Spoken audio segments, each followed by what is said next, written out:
уровендерді тура осылай Fibonacci арқылы тартып, тура осылай точка входан іздеп, сол зоналар арқылы сауда жасайтын болсаң, сен 90% плюсте болатын боласың. Fibonacci'ді қолдану арқылы біз негізгі уровендерді қалай тауып алатынымызды қазір көрсететін боламын.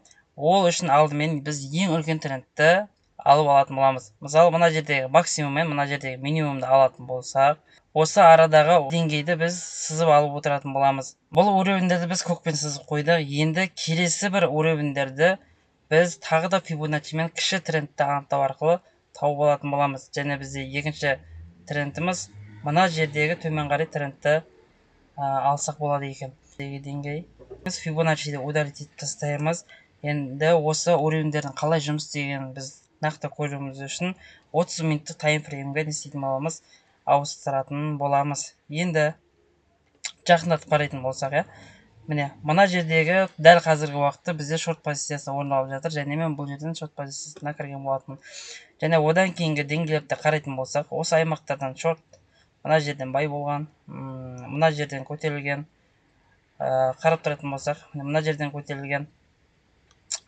Осы біздің Fibonacci мен көрсеткен деңгейлеріміздің арасында бізде баға не істейді екен, осылай жүреді екен.